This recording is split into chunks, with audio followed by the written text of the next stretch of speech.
नमस्कार दोस्तों। आज जो हमारा सेक्शन 21 दिल्ली रेंट कंट्रोल की जो सीरीज़ है, इस सेक्शन 21 के एसेंशियल्स तो मैं आप लोगों को इसके पिछली वीडियोस में बता चुका हूँ।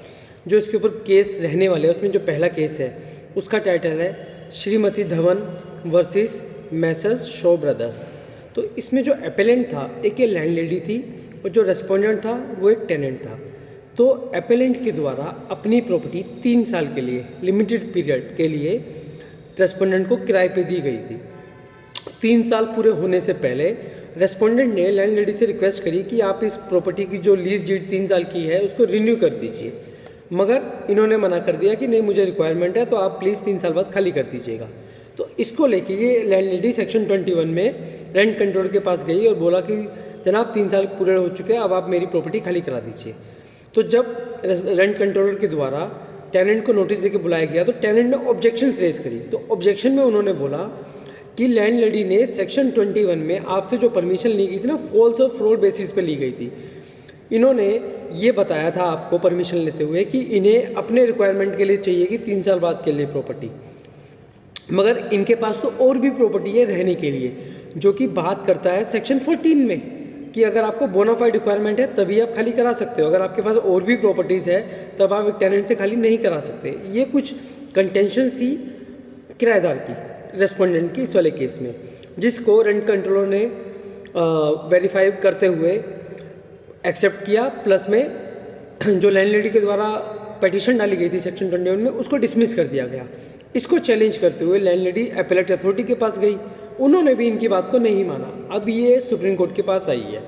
तो सुप्रीम कोर्ट के सामने जो इश्यूज थे उसमें ये था, पहला इशू कि एक रेंट कंट्रोलर के द्वारा जब भी सेक्शन 21 में परमिशन दी जाती है लिमिटेड टेनेंसी के लिए तो उनको क्या क्या कंसिडर करना पड़ता है, क्या क्या फैक्ट्स को देखा जाता है उनके द्वारा।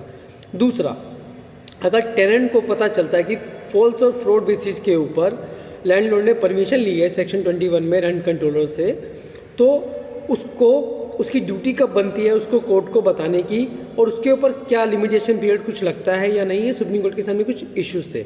तो सुप्रीम कोर्ट ने बोला रेंट कंट्रोलर के पास जब भी परमिशन के लिए सेक्शन 21 में एक लैंडलॉर्ड के द्वारा पिटीशन डाली जाती है तो रेंट कंट्रोलर उसको वेरीफाई करता है और उसको देखा जाता है कि भाई एक लैंडलॉर्ड को बताना पड़ेगा कि क्यों मैं इतने समय के लिए ही अपनी प्रॉपर्टी किराए पे देना चाहती हूँ। अगर मैं आपको एग्जांपल के तौर पे बताऊं, अगर मेरी कोई प्रॉपर्टी है और मैं कोई सरकारी नौकरी करता हूँ और मेरा 6 महीने के लिए कोई ट्रांसफ़र हो गया है, अगर मेरे को दिल्ली छोड़ के मुंबई जाना पड़ रहा है तो वो 6 महीने के लिए मेरी जो प्रॉपर्टी है दिल्ली में वो खाली पड़ी है, तो मैं रेंट कंट्रोलर के पास जाऊँगा और बोलूँगा कि सर मेरा ट्रांसफ़र हो गया, 6 महीने के लिए मुंबई मुझे जाना है, तो इसलिए मैं ये जो प्रॉपर्टी अपनी 6 महीने के पीरियड के लिए सो एंड सो पर्सन को किराए पे देना चाहता हूँ। उसके बाद जब मेरा ट्रांसफ़र वापस आ जाएगा दिल्ली तो मुझे प्रॉपर्टी खाली करा के दी जाए। तो ये रेंट कंट्रोलर के सामने ग्राउंड देना पड़ेगा, जस्टिफाई करना पड़ेगा। दूसरा, जब कभी भी अगर टेनेंट को पता चलता है कि लैंडलॉर्ड ने जो परमिशन ली है प्रॉपर्टी एक लिमिटेड टेनेंसी क्रिएट करने के लिए वो फॉल्स बेसिस पे ली गई है, कोर्ट से कुछ कंसील किया, छुपाया है, तो जैसे उनको पता चलता है ये इनकी ड्यूटी बनती है रेंट कंट्रोलर के पास जाके उसको बताने की। और तीसरा कि ये जब भी टेनेंसी का जो पीरियड है, जैसे कि इस वाले केस में 3 साल के लिए लिमिटेड टेनेंसी क्रिएट की गई थी, तो उसी दौरान टेनेंट को रेंट कंट्रोलर को ये इन्फॉर्मेशन रिवील करनी पड़ेगी 3 साल के दौरान ही।